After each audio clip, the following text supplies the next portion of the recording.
CS executive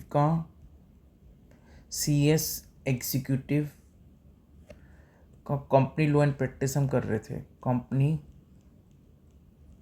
law and practice. तो CS executive का company law and practice हम कर रहे थे।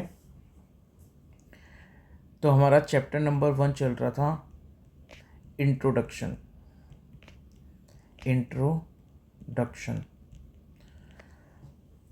अभी ये हमारी इंट्रोडक्शन की क्लास नंबर 3 है, क्लास नंबर 3।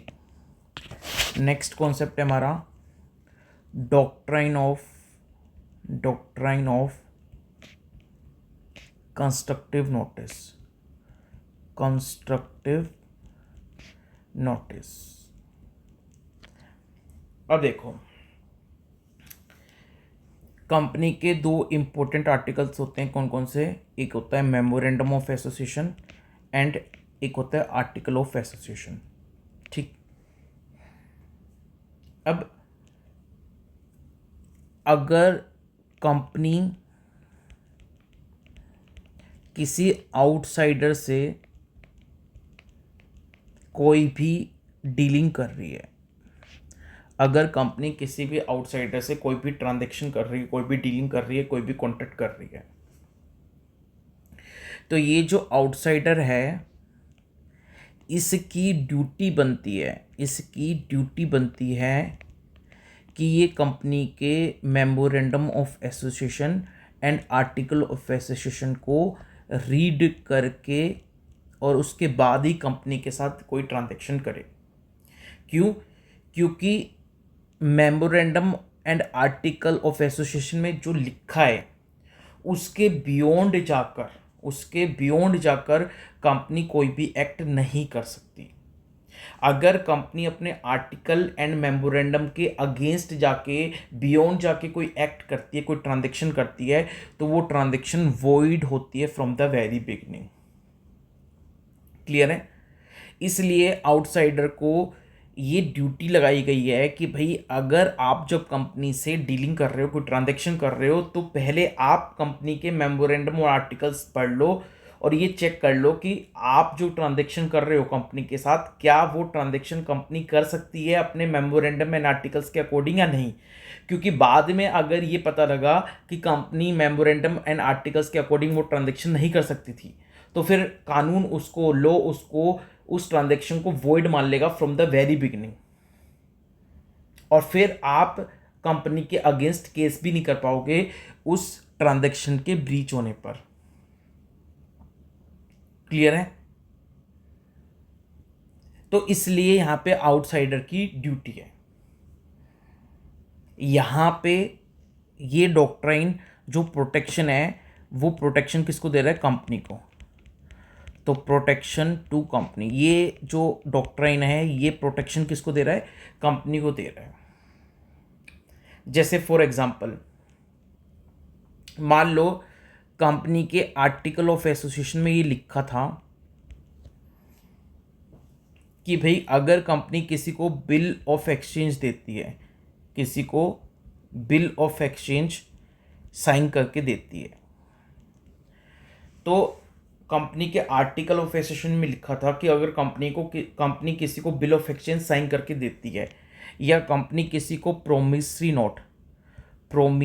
नोट साइन करके देती है, तो अगर कंपनी किसी को बिल ऑफ एक्सचेंज साइन करके देती है या प्रोमिसरी नोट साइन करके देती है, तो ये इफेक्टिव तब माना जाएगा जब कंपनी के किसी भी दो डायरेक्टर्स के साइन होंगे इसके ऊपर, तब ये बिल ऑफ एक्सचेंज या प्रोमिसरी नोट इफेक्टिव माना जाएगा।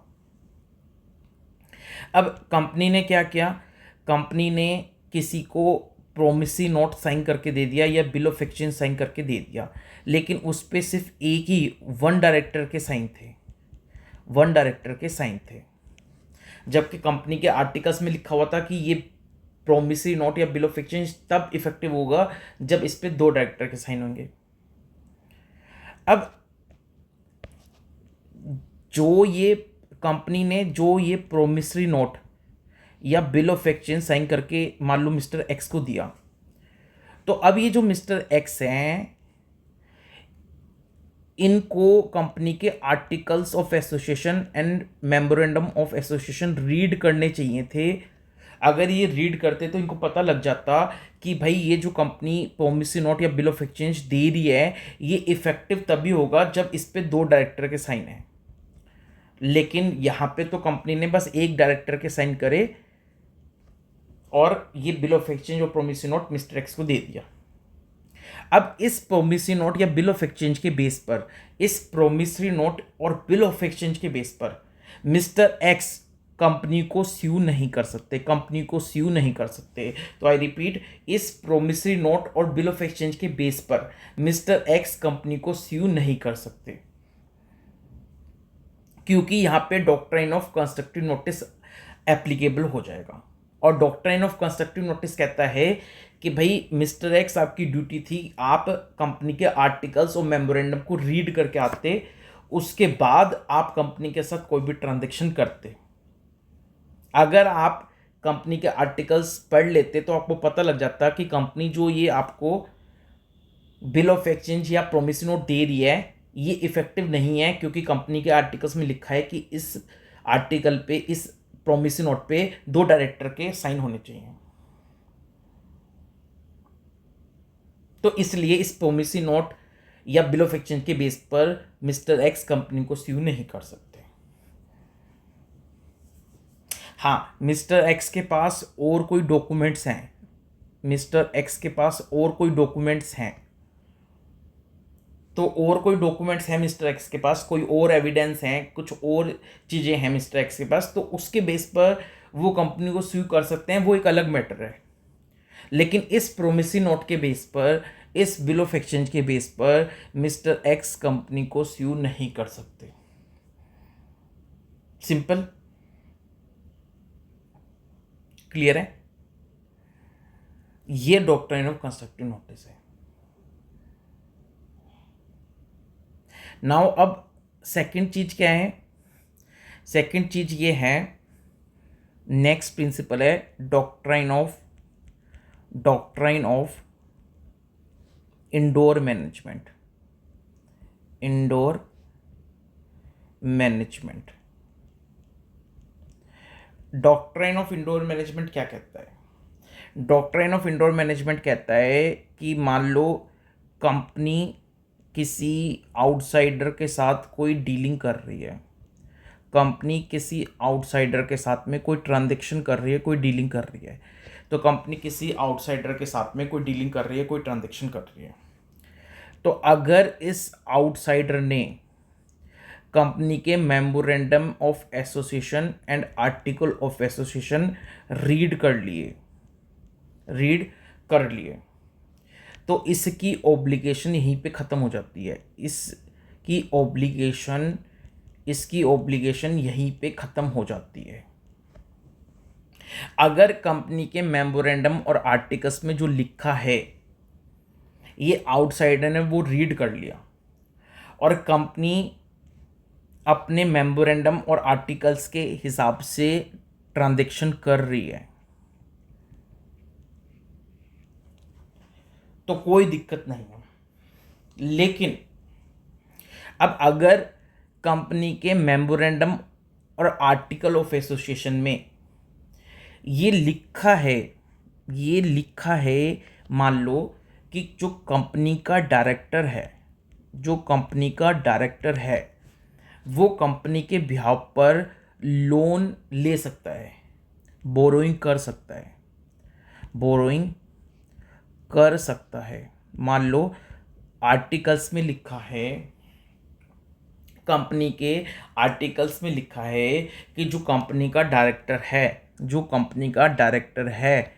वो कंपनी के बिहाफ पर बोरोइंग कर सकता है। ये ऐसा कंपनी के आर्टिकल ऑफ एसोसिएशन में मान लो लिखा है। अब ये जो आउटसाइडर है इसने रीड किया कि भाई क्या कंपनी का डायरेक्टर कंपनी के बिहाफ पर लोन ले सकता है कि नहीं ले सकता। तो इसने देखा कि हाँ लिखा हुआ है, ये तो बात कंपनी के जो आर्टिकल्स हैं, कंपनी के जो मेमोरेंडम है, इसने ये वो रीड किया और इसने देखा कि इसमें ये बात लिखी हुई है कि कंपनी का जो डायरेक्टर है वो कंपनी के बिहाफ पर लोन ले सकता है। तो अब अगर ये पर्सन अगर डायरेक्टर को लोन देगा, तो इसको पता है कि ये जो डायरेक्टर है ये कंपनी के बिहाफ पर लोन ले रहा है। तो अगर कल को ये मिस्टर एक्स जब कंपनी के बिहाफ पर कंपनी के डायरेक्टर को लोन देंगे, तो मिस्टर एक्स को पता रहेगा कि भाई इसने मेमोरेंडम और आर्टिकल्स पढ़ लिया था और उसमें लिखा था कि कंपनी के डायरेक्टर के पास ये पावर है कि वो कंपनी के बिहाफ पर लोन ले सकता है। कल को अगर कंपनी से अगर रिटर्न लेने के लिए अगर मिस्टर एक्स को केस करना पड़ा कंपनी के ऊपर, तो वो केस वैलिड होगा। ये मिस्टर एक्स को पता है, तो इसलिए मिस्टर एक्स ने कंपनी के डायरेक्टर को लोन दे दिया। लेकिन अगर मान लो अब डॉक्ट्रिन ऑफ इंडोर मैनेजमेंट का प्रिंसिपल अब बेसिकली अप्लाई होगा। अब मान लो सपोज करो, अब ध्यान से देखना इसी केस में क्या होता है। अब इसी केस में doctrine of indoor management apply होगा, देखना। अब मान लो कंपनी के आर्टिकल्स में ये बात लिखी थी कि कंपनी का जो डायरेक्टर है वो कंपनी के बिहाफ पर बोरोइंग ले सकता है, लेकिन बोरोइंग की जो लिमिट है यानी डायरेक्टर जो कंपनी के बिहाफ पर बोरोइंग ले रहा है, वो बोरोइंग को डायरेक्टर को क्या करना पड़ेगा, शेयर होल्डर से अप्रूव कराना पड़ेगा जनरल मीटिंग में। यानी कंपनी के आर्टिकल्स में लिखा है कि कंपनी का डायरेक्टर कंपनी के बिहाफ पर बोरोइंग कर सकता है, लेकिन जितना डायरेक्टर लोन लेगा उस लोन को पहले कंपनी क्या करेगी, शेयर होल्डर की मीटिंग बुला के उस रेजोल्यूशन को पास करेगी। जितना लिमिट में डायरेक्टर लोन लेना चाहता है उस लिमिट को शेयर होल्डर की मीटिंग बुलाकर रेजोल्यूशन पास कराकर अप्रूव कराना पड़ेगा। ऐसा कंपनी के आर्टिकल्स में लिखा है। इसका मतलब कंपनी के आर्टिकल्स में डायरेक्टर के पास पावर है।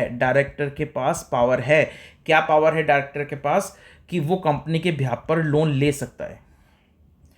लेकिन डायरेक्टर को जितना लोन लेना है कंपनी के बिहाफ पर, उस लोन के अमाउंट ऑफ लोन को अप्रूव कराना पड़ेगा शेयर होल्डर से रेजोल्यूशन पास कराकर जनरल मीटिंग में।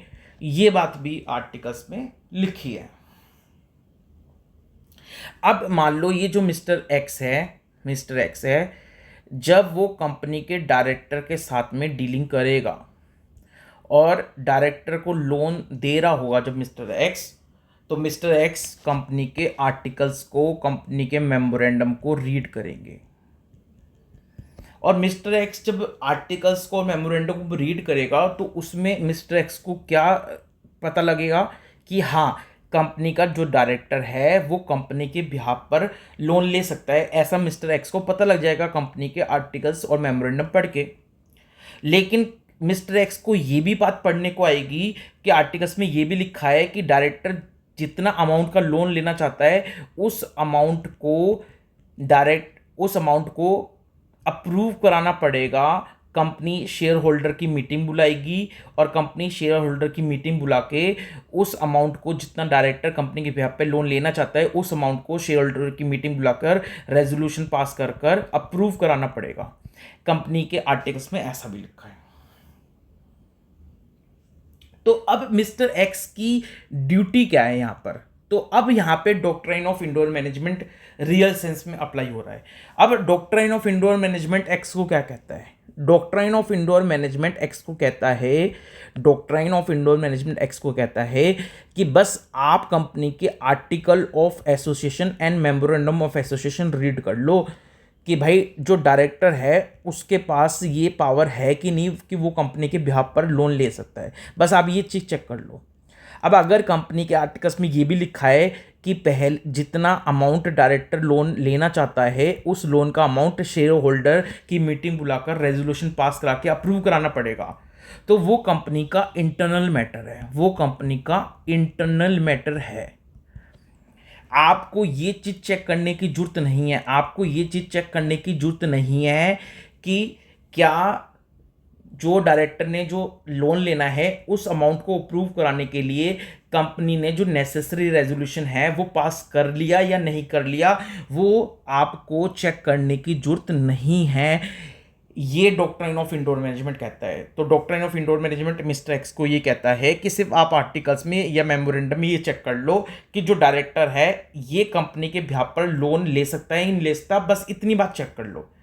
अब उस लोन के लिए अगर जनरल शेयर होल्डर की मीटिंग बुलाकर और उस अमाउंट की जो अमाउंट डायरेक्टर लेना चाहता है कंपनी के बिहाफ पे एज लोन, उस अमाउंट को शेयर होल्डर की मीटिंग बुलाकर रेजोल्यूशन को पास करवाना हो, तो कंपनी ने वो नेसेसरी रेजोल्यूशन पास किया कि नहीं किया, ये चेक करना मिस्टर एक्स की ड्यूटी नहीं है। ये चेक करना मिस्टर एक्स की ड्यूटी नहीं है, ये कंपनी का इंटरनल मैटर है।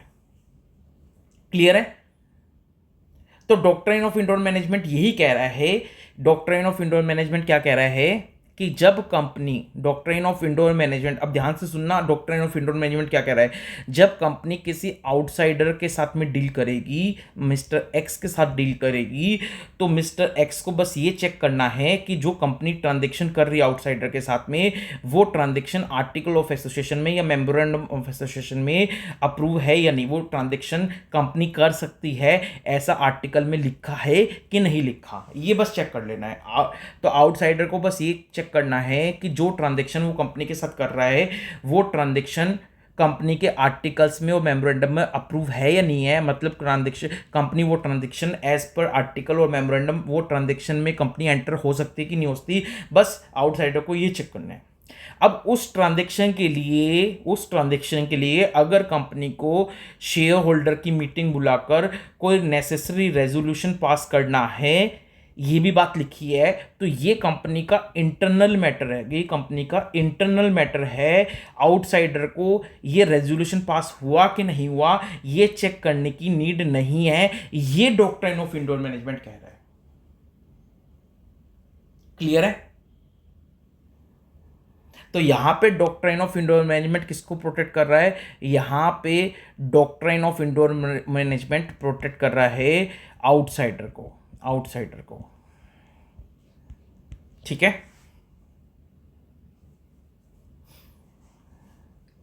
अब डॉक्ट्राइन ऑफ इंडोर मैनेजमेंट के कुछ एक्सेप्शंस हैं। पहले तो एग्जांपल ले लेते हैं दोबारा से डॉक्ट्राइन ऑफ इंडोर मैनेजमेंट का। कंपनी के डायरेक्टर ने मिस्टर एक्स से लोन ले लिया। अब ये जो लोन लिया तो आर्टिकल ऑफ एसोसिएशन में, मेमोरेंडम ऑफ एसोसिएशन में लिखा हुआ था कि कंपनी का डायरेक्टर कंपनी के बिहाफ पे लोन ले सकता है, लेकिन ये भी लिखा था कि डायरेक्टर जितना अमाउंट का लोन का लेगा वो अमाउंट शेयर होल्डर से अप्रूव कराना पड़ेगा जनरल मीटिंग बुलाकर रेजोल्यूशन पास कर। तो मिस्टर एक्स ने तो बस ये देख लिया कि आर्टिकल्स में लिखा हुआ है कि डायरेक्टर के पास पावर है, वो कंपनी के बिहाफ पे लोन ले सकता है, लेकिन मिस्टर एक्स ने ये ध्यान नहीं दिया कि भाई कंपनी ने जो नेसेसरी रेजोल्यूशन है वो पास करा लिया कि नहीं करा लिया, क्योंकि इसको पता है डॉक्ट्राइन ऑफ इंडोर मैनेजमेंट इस मिस्टर एक्स के साथ खड़ा है और doctrine of management mister x को बता रहा है कि बस आप आर्टिकल्स में ये चेक कर लो कि डायरेक्टर के पास कंपनी के बिहाफ पे लोन लेने की पावर है। अगर है तो बस आपको ये चेक नहीं करना फर्दर कि कंपनी ने नेसेसरी रेजोल्यूशन पास कर लिया कि नहीं कर लिया जो रिक्वायरमेंट है।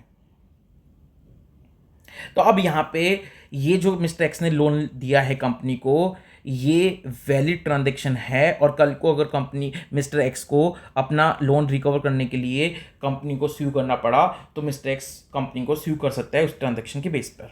ठीक है? लेकिन अब डॉक्ट्राइन ऑफ इंडोर मैनेजमेंट की कुछ एक्सेप्शंस हैं। एक्सेप्शन का मतलब ये है कि जहां पे नॉर्मली तो doctrine of indoor management mister x को प्रोटेक्ट कर रहा है,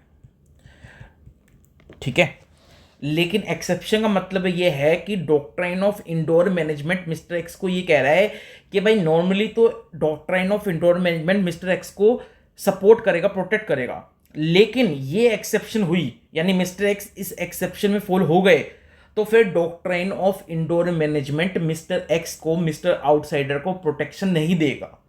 तो I repeat, in general doctrine of indoor management mister x को सपोर्ट करेगा, प्रोटेक्ट करेगा, लेकिन उसके लिए मिस्टर एक्स को क्या चाहिए? कंपनी के memorandum of association and article of association read करे। अगर मिस्टर एक्स कंपनी के मेमोरेंडम और आर्टिकल ऑफ एसोसिएशन रीड करके आया है और उसके अकॉर्डिंग मिस्टर एक्स ने कोई ट्रांजैक्शन करी है कंपनी के साथ में, तो doctrine of indoor management mister x को सपोर्ट करेगा।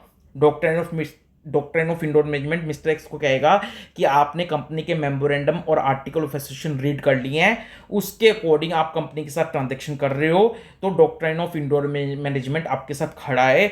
अब अगर इस ट्रांजैक्शन को करने के लिए जो कंपनी के आर्टिकल्स में अप्रूव है, इस ट्रांजैक्शन को करने के लिए फर्दर अगर कंपनी को कोई रेजोल्यूशन पास कराना पड़ेगा अपनी जनरल मीटिंग बुला के, तो वो रेजोल्यूशन को वेरीफाई करने की, चेक करने की रिक्वायरमेंट मिस्टर एक्स की, मिस्टर आउटसाइडर की नहीं है। यही doctrine of indoor management mister x को कह रहा है। अब doctrine of indoor management mister x को कह रहा है कि अब अगर आप इस एक्सेप्शन में फॉल हो गए जो हम बता रहे हैं, तो फिर doctrine of indoor management mister x को, मिस्टर आउटसाइडर को प्रोटेक्शन नहीं देगा। और वो एक्सेप्शन क्या है वो बता रहा हूं अब आपको। तो पहली एक्सेप्शन क्या है? No knowledge of memorandum of association and article of association. अगर मिस्टर एक्स कंपनी के memorandum and article of association को रीड करके नहीं आए, मिस्टर आउटसाइडर को कंपनी के मेमोरेंडम के बारे में, कंपनी के आर्टिकल्स के बारे में कुछ पता ही नहीं कि उसमें क्या लिखा है, यानी आउटसाइडर को कंपनी के मेमोरेंडम और आर्टिकल्स के बारे में कुछ भी नॉलेज नहीं है कि उसमें क्या लिखा है, तो फिर डॉक्ट्राइन ऑफ इंडोर मैनेजमेंट का प्रिंसिपल मिस्टर आउटसाइडर को प्रोटेक्शन नहीं देगा। दूसरी बात, अगर आउटसाइडर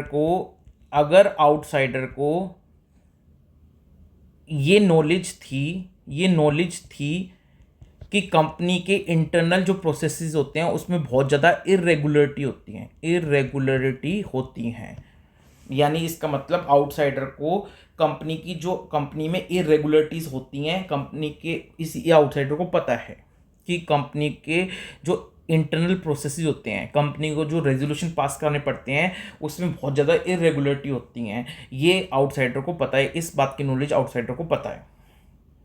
तो भी फिर यहाँ पे doctrine of indoor management outsider को प्रोटेक्शन नहीं देगा।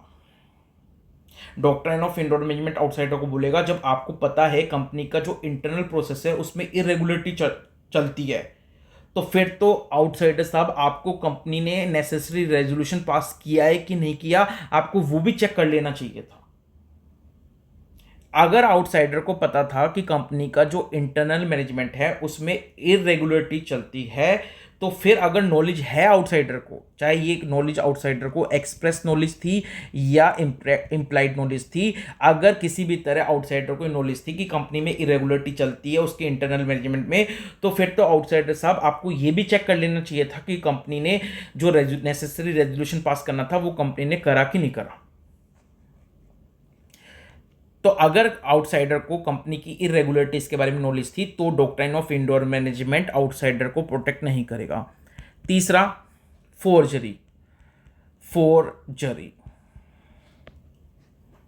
अब अगर कंपनी आउटसाइडर के साथ में कोई डीलिंग कर रही है और ये जो ट्रांजैक्शन है, इस ट्रांजैक्शन में किसी भी तरह की कोई फोर्जरी हो गई, फोर्जरी किसकी? कोई सिग्नेचर की फोर्जरी हो गई, कोई डॉक्यूमेंट की फोर्जरी हो गई। जैसे मान लो, सपोज करो कंपनी के आर्टिकल ऑफ एसोसिएशन में लिखा था कि ये जो कंपनी आउटसाइडर के साथ ट्रांजैक्शन कर रही है, इस ट्रांजैक्शन में जो डॉक्यूमेंट्स हैं उस डॉक्यूमेंट पे कंपनी सेक्रेटरी के साइन होने चाहिए और डायरेक्टर के साइन होने चाहिए। कंपनी सेक्रेटरी ने खुद के तो साइन कर ही लिए और डायरेक्टर साहब अवेलेबल नहीं थे, तो कंपनी सेक्रेटरी ने डायरेक्टर साहब के भी साइन खुद ही कर दिए। तो अब यहां पे क्या हो गई? फोर्जरी हो गई यहां पे। तो इस केस में भी doctrine of indoor management outsider को प्रोटेक्शन नहीं देगा, क्योंकि फोर्जरी होगी यहाँ पे।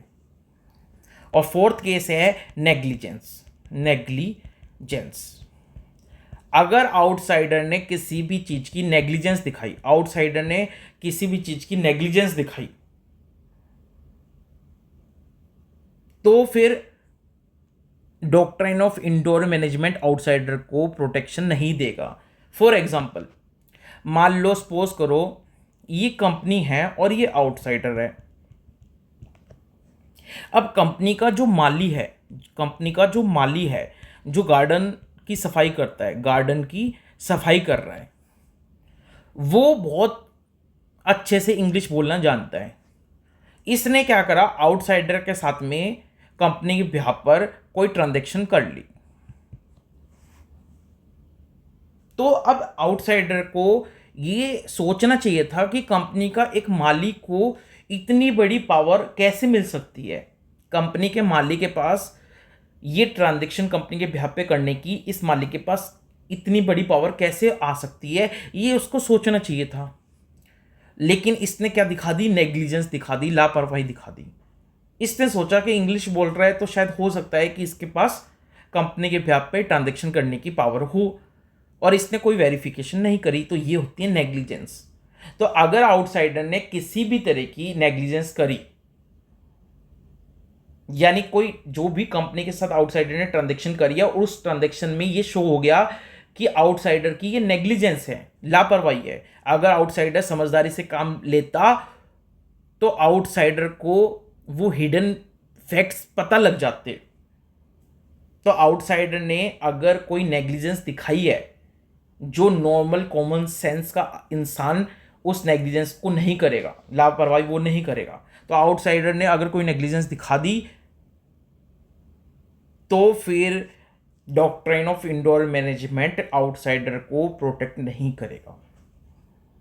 तो डॉक्ट्राइन ऑफ इंडोर मैनेजमेंट के क्या क्या एक्सेप्शन हो गए कि भाई अगर आउटसाइडर को कंपनी के मेमोरेंडम और आर्टिकल्स की नॉलेज ही नहीं थी, उसने कंपनी के मेमोरेंडम और आर्टिकल्स को रीड ही नहीं करा, तो फिर डॉक्ट्राइन ऑफ इंडोर मैनेजमेंट का प्रोटेक्शन आउटसाइडर को नहीं मिलेगा।